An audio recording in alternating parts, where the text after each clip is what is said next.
The war at sea between 1914 and 1918 was mainly between two great fleets, Britain's Royal Navy and Germany's Imperial Navy. The sea war encompassed all the world's oceans. It also saw the development of new naval weapons and battle tactics. The German and British navies each had two roles. One was to destroy the other's battle fleet, and the second was to destroy the enemy's merchant shipping. Both sides went to war in 1914 with both these roles given priority. In modern times, the navies tend to concentrate their fleets around the giant aircraft carriers. In 1914, however, and later in 1939, it was the battleships that were the fleet's flagships. These were the largest type of warships afloat and had the biggest guns. Prior to 1914, the battleship had gone through major changes. At the turn of the century, this type of battleship had guns of different sizes. There would be four 12-inch guns in the main turrets, with smaller caliber guns along each side. The purpose was to be able to engage all types of warship and to attack from all angles. But as the years progressed, there were many changes, and a new way of thinking was to produce a new type of battleship which had much larger guns. This was called the Dreadnought, so called after the first British vessel which began this type. The Dreadnoughts were given 10 12-inch guns with just a few lighter weapons for close defense. When these battleships came into service, it immediately made all previous types obsolete. Germany, keen to build a navy as strong as Britain's, embarked on a massive shipbuilding program. Thus began the Dreadnought race. This led to ever-increasing tension between the two countries. By the outbreak of the First World War, the German Imperial Army had 13 Dreadnought-type battleships against the British Royal Navy's 21. The German type, however, was a vast improvement on the original British type. They had much larger caliber guns, with 15-inch guns on all turrets. These guns had a range of more than 12 kilometers. This was 3 times that of the pre-Dreadnought type battleships.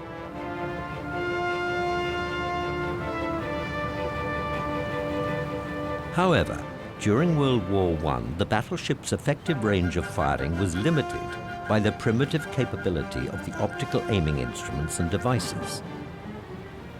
Another development was that these new types also had much more efficient engines, burning oil rather than coal, which gave them much greater range. Torpedo launchers were also fitted to the new battleships. At the outbreak of war, the opposing fleets sailed to their wartime bases. For the first year, the war at sea was relatively quiet, and the new battleships saw little action. In January 1915, however, there was a serious clash in the North Sea off the Dogger Bank. British naval intelligence intercepted German radio signals, revealing their battle cruisers were making ready for an assault. 5 Royal Navy cruisers were dispatched, which quickly intercepted 4 German battleships. One of the British ships was hit several times and badly damaged, whilst the German battleship Seydlitz had 2 of its main turrets destroyed. The Blucher was also hit, which slowed her escape. She was then attacked by 4 of the British ships. She was sunk, with nearly 800 of her crew going down with her.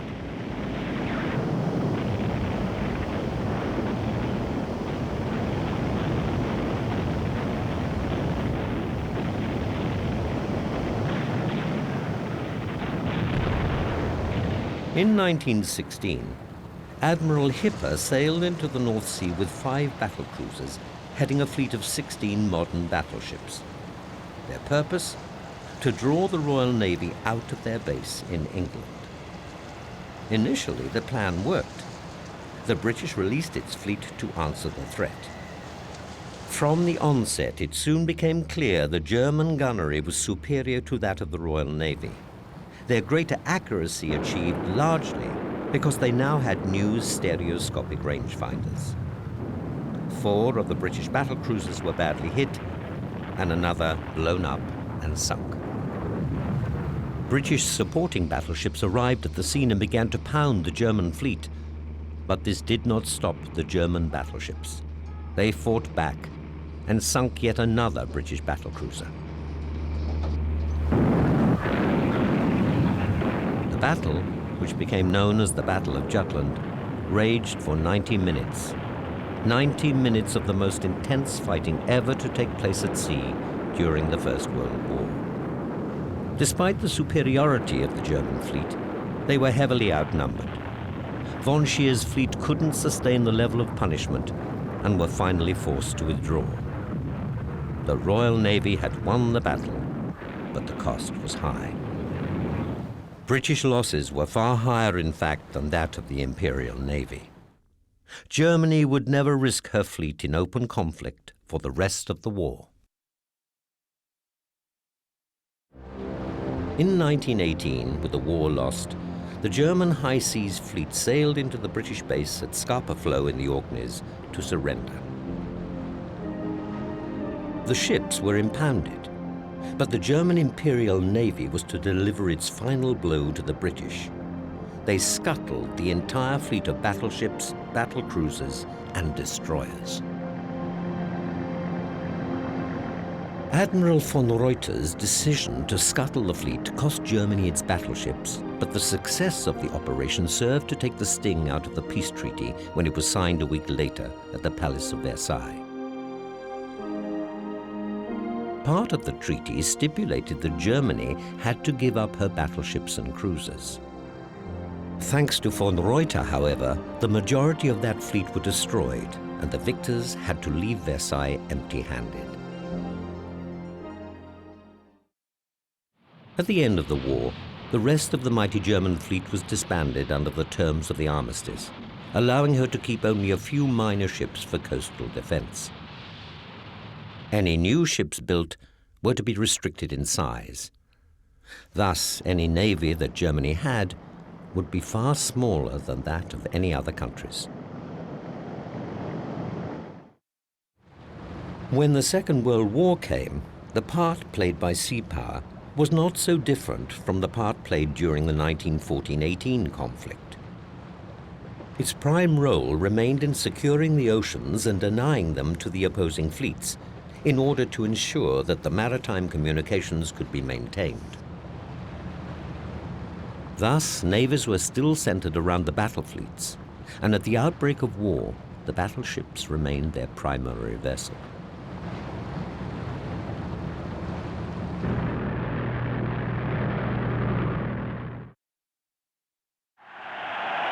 In the build-up to the war, Hitler had ordered that the German Navy be strong enough to challenge the British and embarked on a major construction program.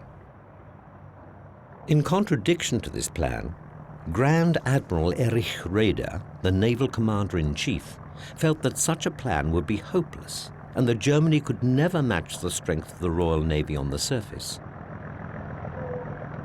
Instead, he opted for a plan of U-boat construction to cut Britain's maritime lines.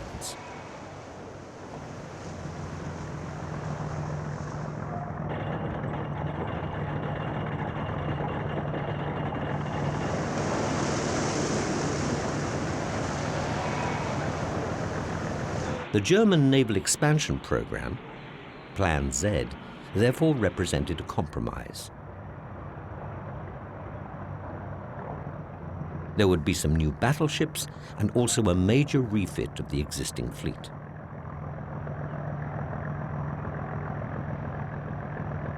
But by 1939, the British Royal Navy was still the largest in the world.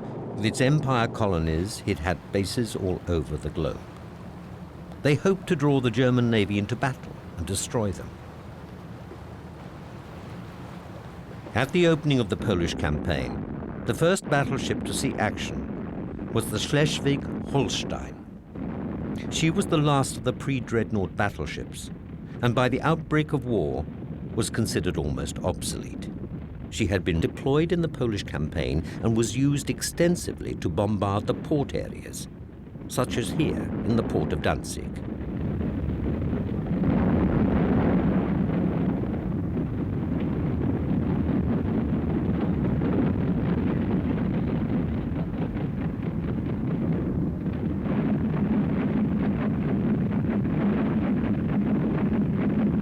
The ship had sailed into the port with storm troops hidden below decks.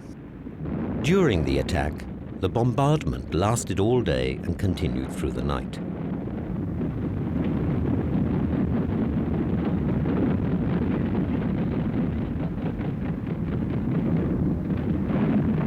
The Polish port, which was being used as an ammunition depot, was heavily defended.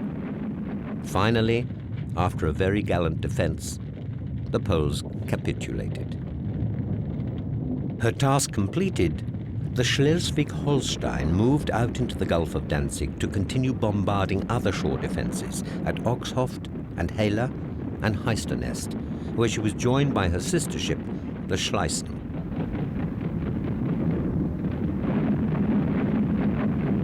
This left the way clear for the troop ships to pour into Danzig.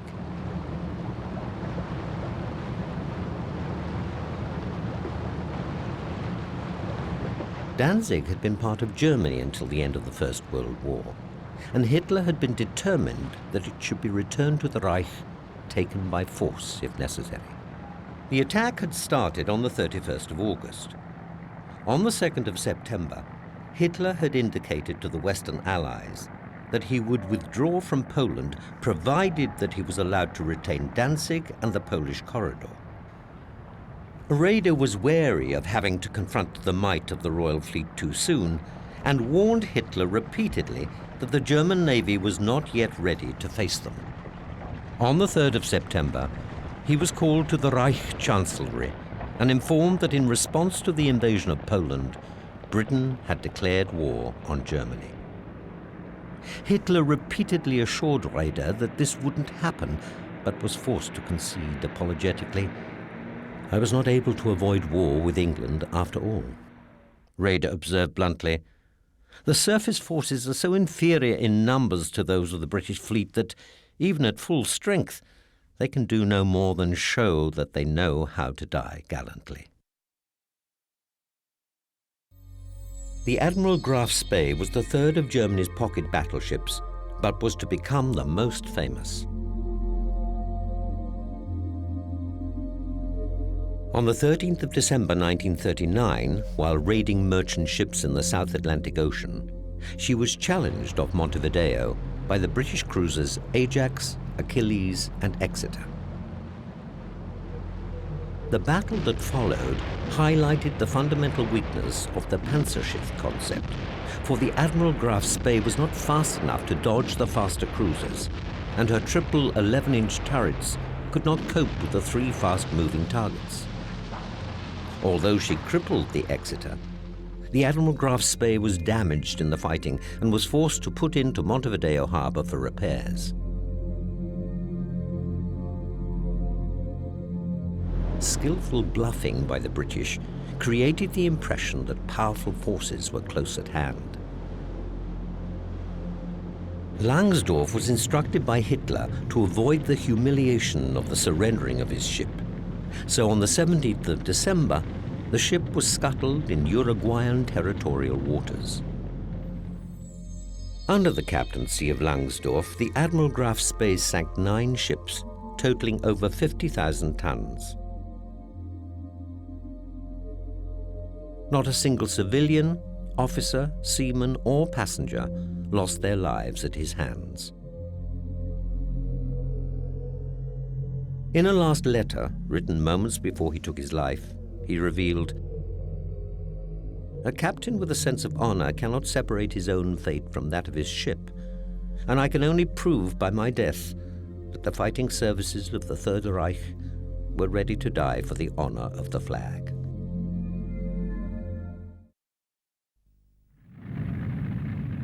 The Scharnhorst was launched on the 3rd of October 1936. This fast and robust vessel weighed 32,000 tons. Her sister ship, the Gneisenau, was launched 2 months later.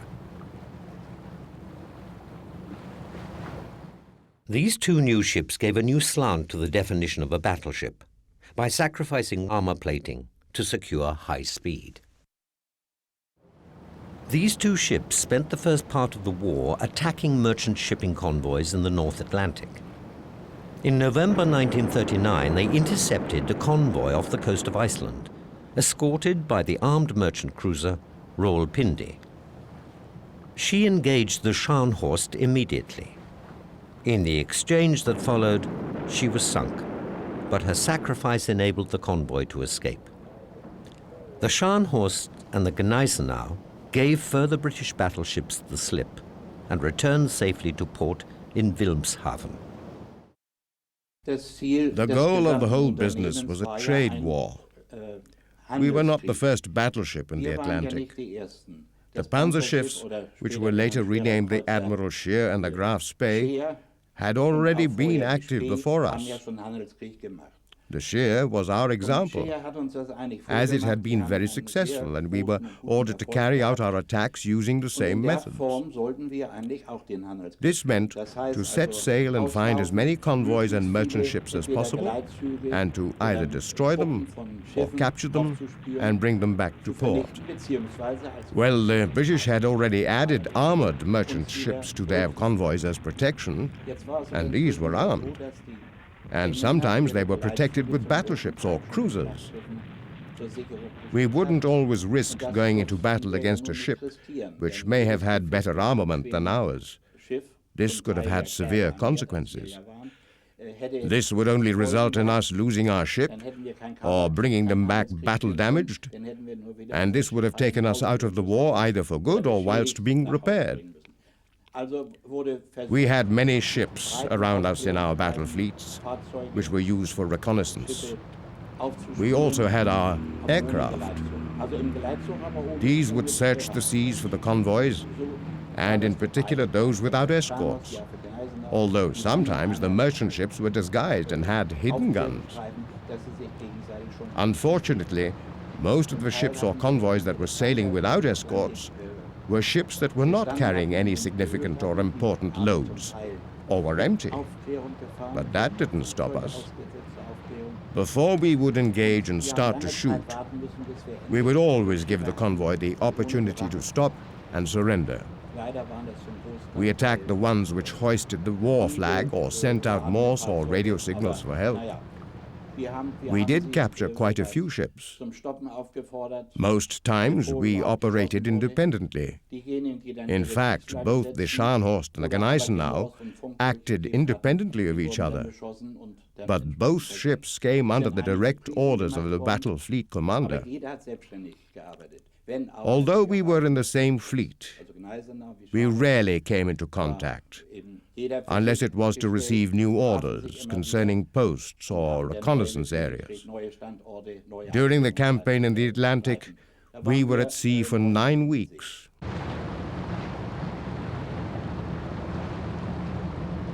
On the 7th of April 1940, Britain's Royal Air Force spotted German merchant ships steaming north towards Norway. They were headed for the ports of Narvik and Trondheim. Each of the ships, disguised as coal ships, were packed with stormtroopers and assault troops. Germany was about to invade Norway. Amongst the fleet were the battleships Scharnhorst and Gneisenau. There were also 2/3 of Germany's U-boat fleet deployed to protect the troop ships. Although being spotted by the RAF, fog and low cloud had helped to mask the ships, and although the British home fleet had been alerted, they were slow to respond to the possible threat. The convoys reached their destinations relatively unhindered, although one of the merchant ships had been sunk by a Polish submarine. One British destroyer, which had also managed to intercept the fleet, was rammed by the German cruiser Hipper, which sent her to the bottom of the North Sea. German seaborne troops made 5 separate landings in Norway: at Oslo, Kristiansand, Bergen, Trondheim and Narvik, whilst airborne troops seized the airfield at Stavanger. Apart from the loss of the Blucher, all other German objectives were taken with relatively little resistance from the Norwegians.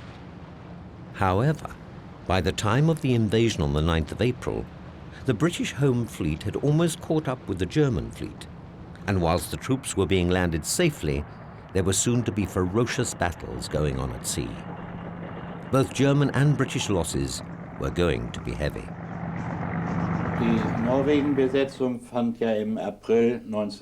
We were on the occupation of Norway, which took place in April 1940. Normally, we would hear rumors which would spread over the ship before any orders came. But this time, most of us were taken completely by surprise when the order was given. We just set sail all of a sudden with hardly any warning given. All of the ships were fully loaded, and we had a fleet of destroyers with us. These destroyers were packed full of ammunition, lancers, and equipment. We sailed up the coast of Norway, and then en route we were told that our destination was to be Narvik. Our job was to travel with the destroyers to the port, protect them whilst they went in and the troops disembarked and all of the ammunition and equipment was unloaded, and then protect them on the way out again. The journey up was pretty rough. There was a gale blowing and the seas were running high. It was worse for the destroyers. It got so rough at one point that equipment was falling overboard. And not just equipment. Some men went overboard as well. It was that rough. Well, we finally took the destroyers in to Narvik, and they unloaded. Whilst we were waiting for them to come back out, we were attacked. It was early morning and still dark, and the British fleet had caught up with us. The battleship Renown, we fought with her for about 2 hours. The Gneisenau was also involved. We managed to get away and sailed towards our destroyers as we had to get them out safely. However, we heard that it would no longer be necessary, as the British had caught them on the way out, and they were all lost. The missions we were on during the Norwegian campaign, and I did 5 more of these, usually lasted about a week. Sometimes they would last 3 weeks, and the longest one we did lasted for 9 weeks, which is a long time on the Atlantic. We sailed 18,000 nautical miles. Life on board could be difficult at times, but being seamen, we were used to living in small, cramped spaces, and we were perhaps better off being on a big battleship rather than on one of the smaller ships. Most Germans like to eat potatoes, and it's funny, but that's what I missed most of all. Of course, it would have been impossible to carry enough potatoes on board to last 2,000 men for 9 weeks. There would have been no room left for anything else. We had a good crew, and the officers and rankings were all very fair. Of course, we always moaned about the boss, but without someone in charge, it is impossible to run a ship. There was never any question when orders were given. You just carried on your duty. But quite often the job was not easy. At sea, there would always be what we called a war guard. There was a war guard for both cruise stations and the guns where I was. A starboard guard and a backboard guard. There would also always be a guard on duty guarding the ammunition and machines. We all joined in with this duty and took turns on a rota. On some occasions, we were all on duty all of the time, so there was little time for recreation or resting. I also remember when I was on guard duty, I would have to eat my meals at my post. Sometimes this war guard would be halved. Then there were only 4 of us. so we could take shorter duties and have time to rest. This was usually when the weather was good and we could see more. There was also a night guard on the guns. This was usually the middle gunners, and during the daytime the heavy gunners. This ensured that we had our guns manned and operational 24 hours a day and could act immediately. The worst time for us was when we were out in the North Sea, out in the real cold, icy conditions. The cold made everything difficult, and the conditions were hard. It wasn't the same for the rest of the crew on board, because when the ship was cruising, there was heating, except for the towers where we were. They had nothing. We used to borrow electrical heaters from wherever we could find them. But this was not possible out on a rough sea. So we usually ended up standing for hours on duty in freezing cold. This type of work is no piece of cake, let me assure you. In June 1940, the Scharnhorst and the Gneisenau were sent north with an order to carry out an attack in the north of Norway. The Norwegian campaign was drawing to a close.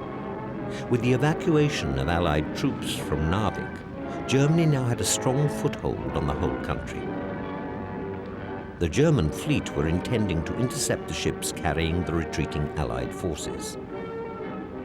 En route, the German cruiser, Prinz Eugen, engaged one of the empty British transport ships which was en route to Narvik, but had allowed an accompanying hospital ship to continue its journey. The British Home Fleet had deployed some of its capital ships to the area for protection, including the aircraft carrier HMS Glorious. The Scharnhorst and Gneisenau spotted the smoke cloud from the Glorious at a distance of about 30 kilometers. Accompanying the carrier were British destroyers. The two German battleships moved in to engage the British. From a distance of 29 kilometers, the Scharnhorst opened fire.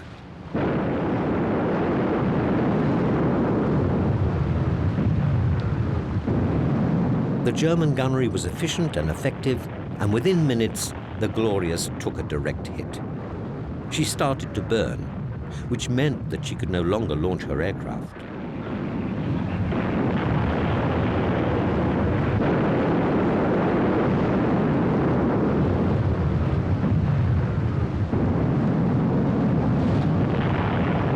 The two destroyers accompanying the carrier moved in close to protect her and opened fire on the German ships.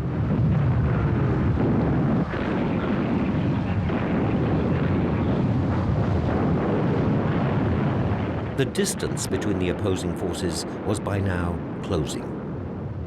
As the Glorious began to sink, the two destroyers fought a fierce battle.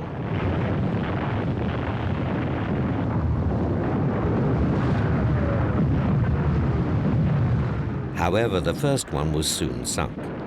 The second one, the Ardent, was hit and sunk, but not before letting loose 4 torpedoes. The Scharnhorst took a direct hit on the starboard side, gouging a hole 4 meters by 10 meters under one of the main towers.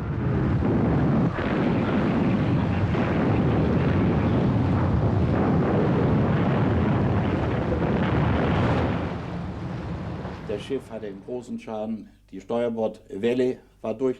ship was severely damaged. We didn't know quite how much until later, but we did know it was serious. The middle engine had been damaged and flooded, and the turbine was no longer working. Fortunately, we did manage to get to Trondheim with just one engine, but we could hear the main shaft knocking loudly, and we only just made it.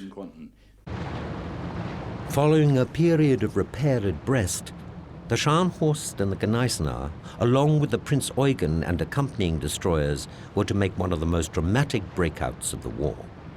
They boldly sailed at full speed through the English Channel.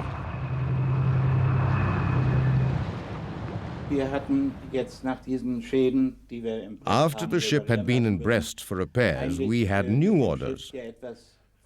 The trade war in the Atlantic was becoming increasingly difficult, and whilst we were holed up in Brest, we knew that we were in range of the British bombers, and they knew we were there. It was necessary for the whole fleet to break out before we were attacked. There were three options open to us as we could see it.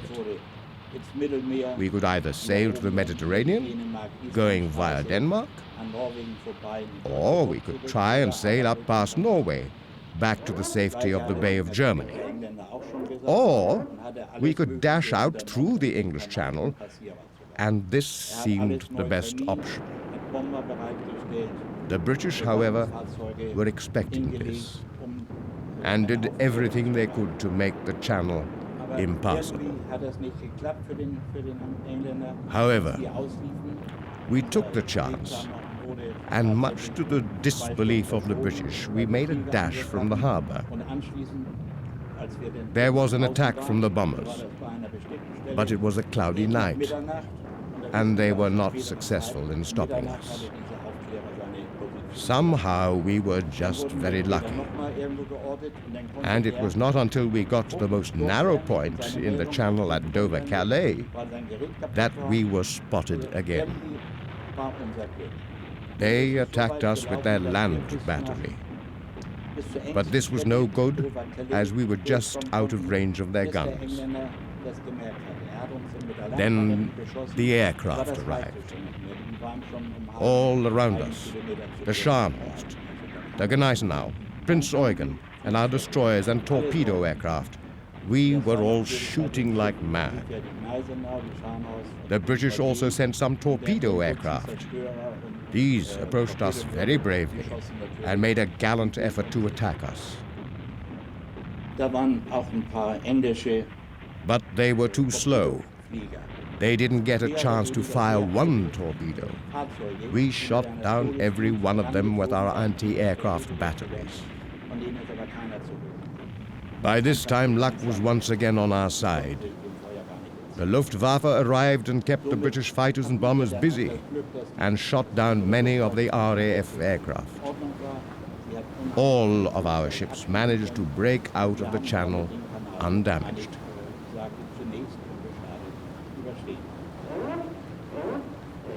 The Scharnhorst continued for the next 2 years, plaguing Allied shipping. But in December 1944, her end was in sight. During the Battle of the North Cape, she was engaged and sunk by British cruisers, and only 36 of her crew survived.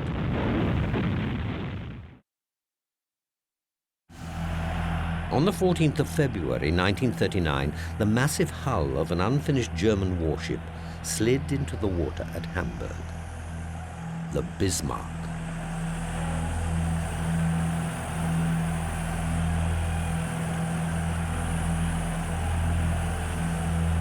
For the Nazi Party, this was a day to celebrate the new might of German war power.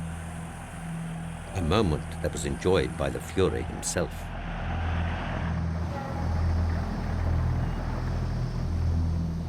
This was to be one of the strongest, largest, most powerful and most modern battleships of all the world's navies. However, the legend of the Bismarck is one that spans a mere 277 days. Only 277 days from its launching to its sinking.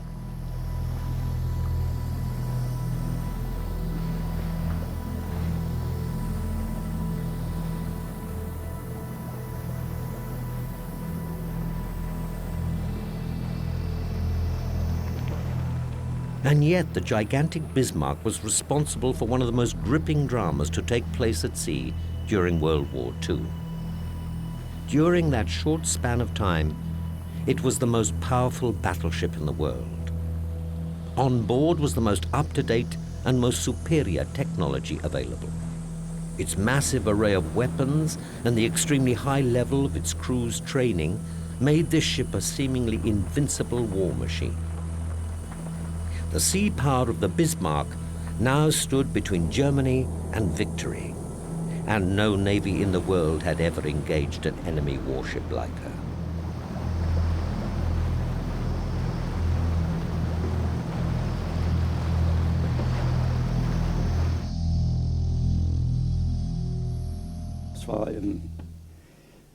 Just before the summer of 1940, I was ordered to the battleship Bismarck. We spent the next few weeks getting to know the ship inside out, learning where everything was and how the ship ran. Next, we were allocated to our positions. I was ordered to join the 15-inch artillery, the middle artillery, and I was trained how to use the guns and how to work the ammunition chamber and all aspects of this station. And then we set sail. We were ordered to run a series of tests and trials for the new ship in the Baltic Sea.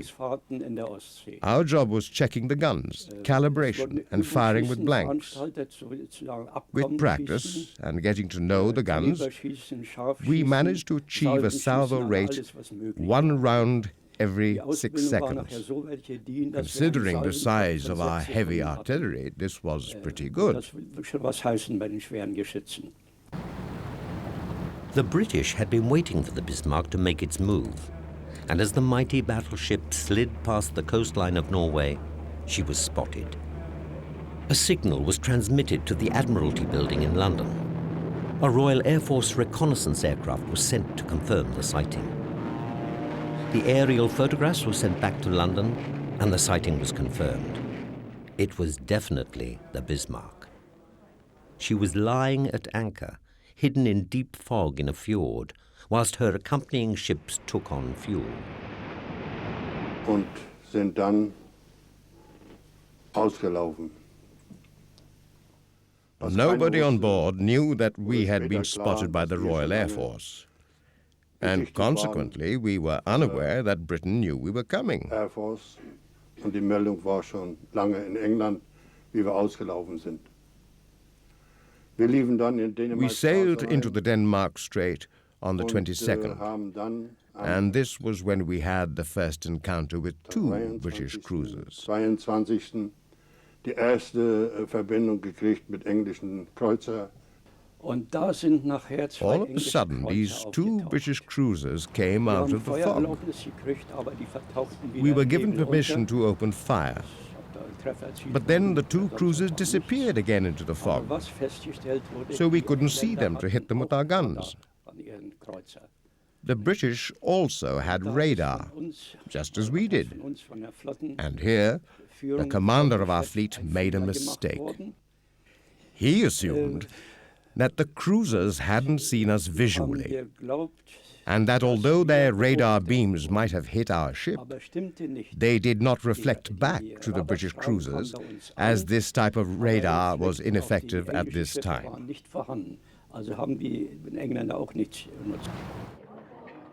This belief, however, was incorrect.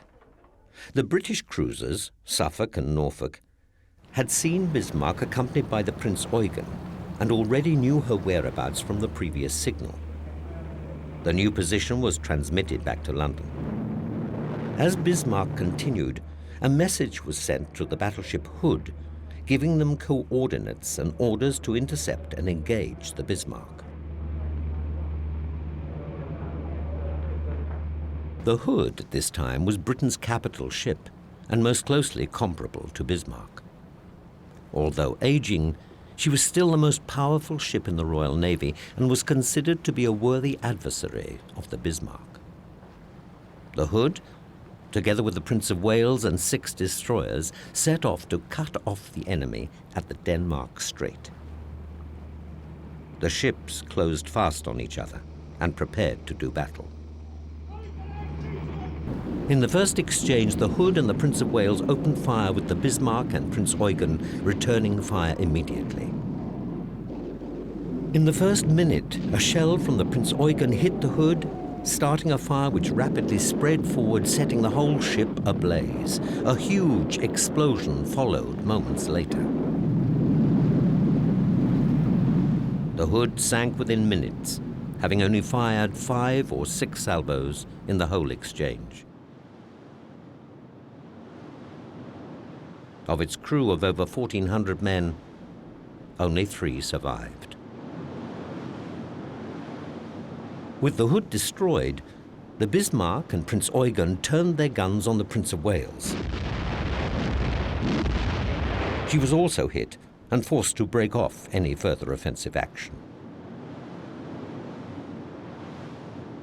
After the appalling loss of the Hood, the Bismarck and Prince Eugen endeavored to make good their escape. But the captain of the Prince of Wales faced difficult decisions. She was a new ship with many teething problems still to be ironed out. There were many casualties, and her bridge was seriously damaged.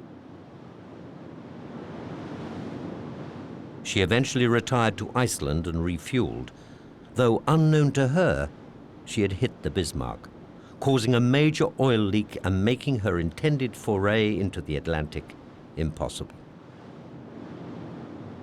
Wir selber hatten 3 Treffer. Well, we had taken 3 hits against the Hood.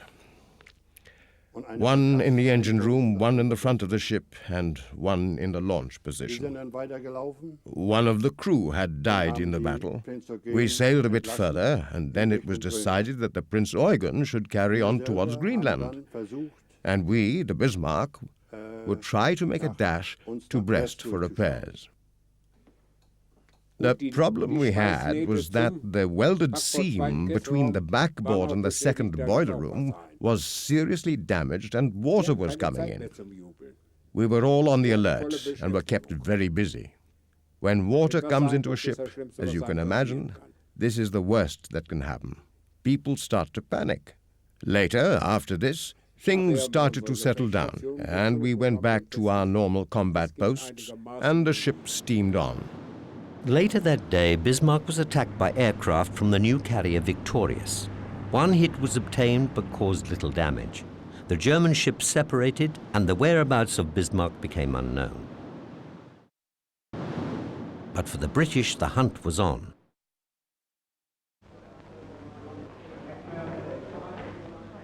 Catalinas took off to join in the search.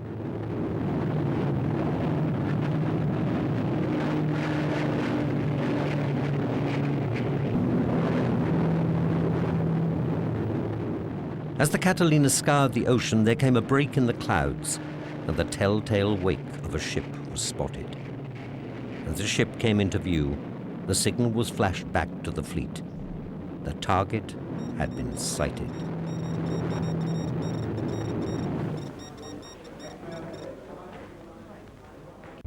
Within minutes, the Ark Royal, together with the Force H, drew close and reported the position. The weather was particularly bad in the vicinity of the target, but the crews were told no other ship was in the area. The order was flashed to the Sheffield to find and shadow the Bismarck. The Ark Royal never noticed her departure. The aircraft of the Ark Royal, flying in difficult conditions, picked up a ship on their radar, roughly in the position where the Bismarck was expected.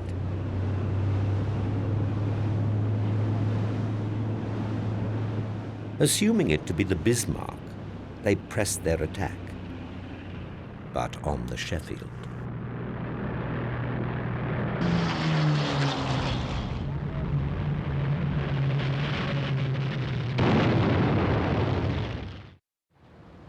But fortune was turning against the Bismarck.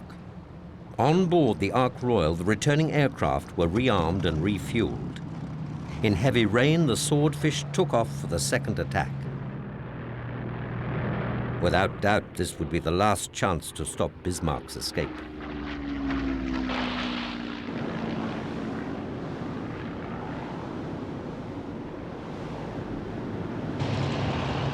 Rear Admiral P.D. Gick was one of the Swordfish pilots who flew against the Bismarck. We went in using the ASV, which we had in that squadron. To our amazement, all the gunfire was bursting right out ahead of us. Provided you could convince yourself that these black blobs weren't going to hurt you, we didn't worry. And we discovered afterwards that the Germans were so convinced that no aircraft could possibly fly slower than 100 knots, that their gun control organization had that as their minimum speed. We, climbing, were doing 75, flat out doing 80. So we were completely out of harm. It was a bit of luck, really. 26. On the 26th in the evening, we were attacked for the first time by the British Swordfish, the torpedo aircraft. Von Swordfish, den Torpedoflugzeugen. Later in the night, a second attack came, and this time they were more successful. Im Ruder getroffen. We got hit. Weil wir We had tried to evade the aircraft and torpedoes, but on this time we took a hit in the rudder.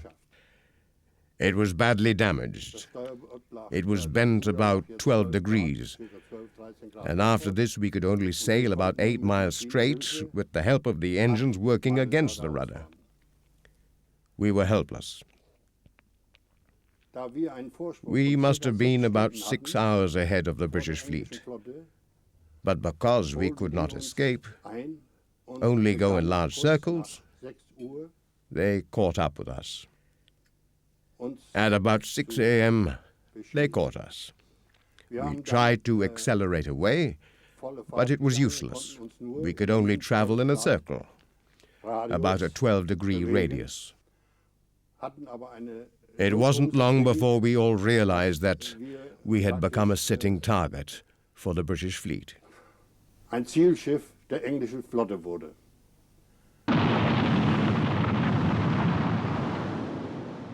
Steaming helplessly in circles, the Bismarck was engaged the following morning by the British fleet, being hit repeatedly by the battleships Rodney and King George V.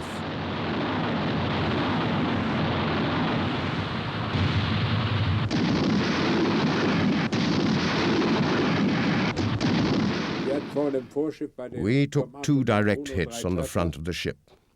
The tower crew came up top and warned us to get away as quickly as possible, as the tower was about to explode at any minute. The ship's guard sounded the order for the crew to retreat. We ran back to the part of the ship where our quarters were. We were below deck. There was panic everywhere. The crew from the operating rooms, the ones that manned the boilers and turbines, had been given the signal Measure V. The V meant versunken, sinking. We had 15 minutes to abandon ship. I tried to open the hatchway. This was impossible because the flax had fallen on top of it. I shouted out for someone above to try and move them, which luckily somebody did hear, and they were moved.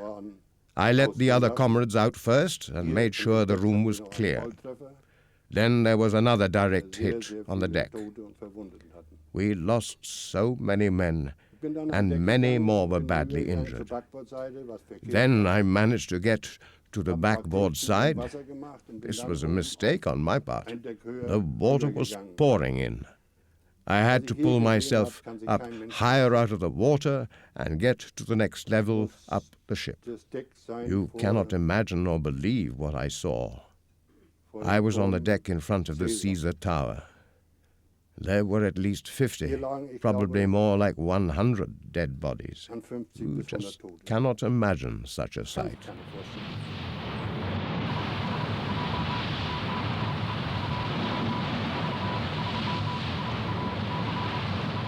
Reducing the Bismarck to a flaming shambles, the Rodney and King George V had to urgently retire due to an acute shortage of fuel, and Bismarck's final destruction was left to the cruiser Dorchester. In all, 111 men from the Bismarck were saved, but almost 2,000, including all her officers, had perished.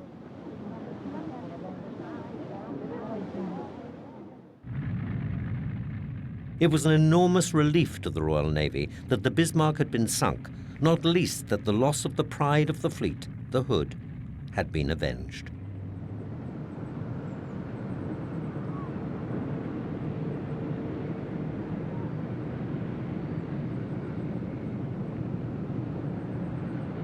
The First Lord of the Admiralty, A.V. Alexander, went on board the Rodney to address her ship's company.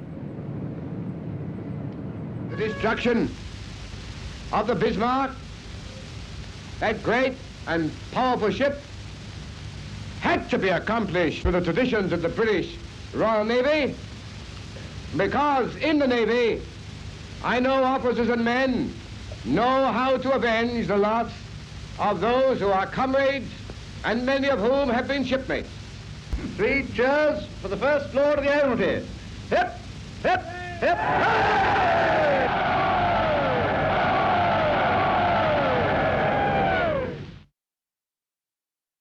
The Lutzow was launched under the name Deutschland. But in February 1940, Hitler decided that the loss of a ship called after Germany would be a bad omen. So the name was then changed to the Lutzow. In 1940, she took part in the Norwegian campaign before sailing further north to threaten Allied convoys to Russia.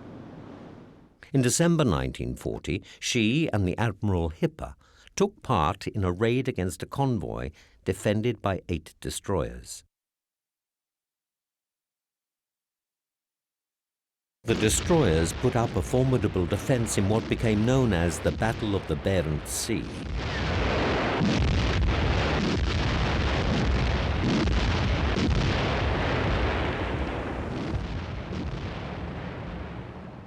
Finally, the battleships were forced to abandon the raid.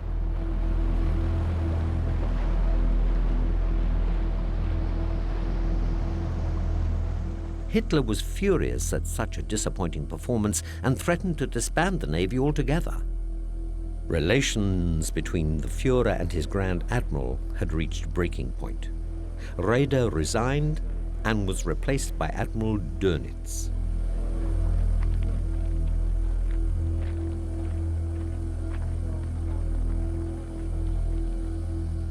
The Lutzow was sent to the Baltic for training duty, but later operated as support for the army against the Russians in the eastern Baltic.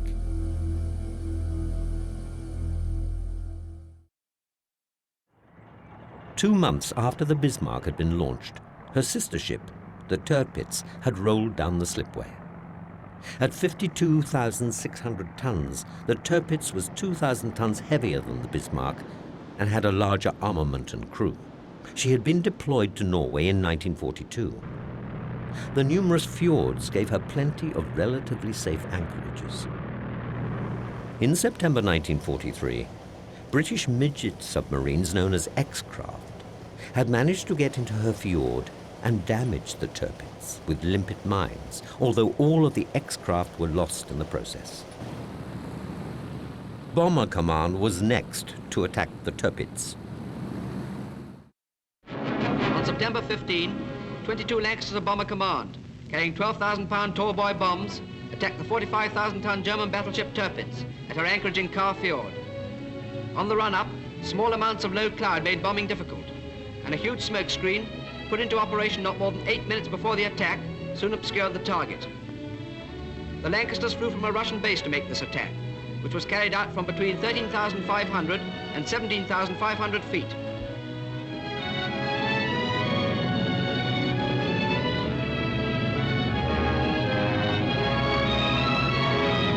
Formidable smoke screen covering not only the Tirpitz but all the surrounding area. In this attack, the battleship received a direct hit forward on the starboard side.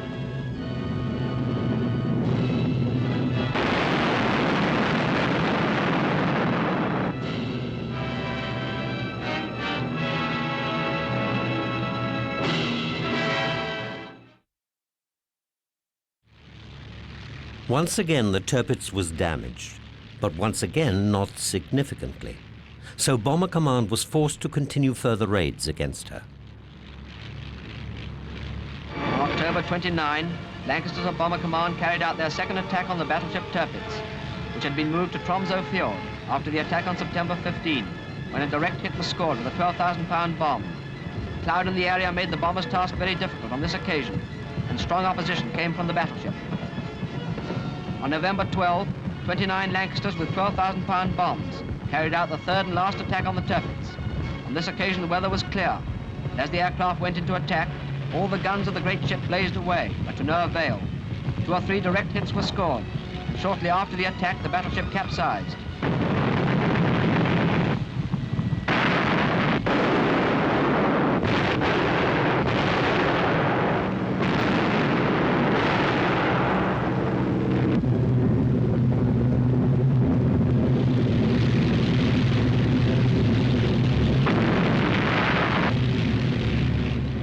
Now the Tirpitz was sunk, Germany had lost her most important remaining battleship.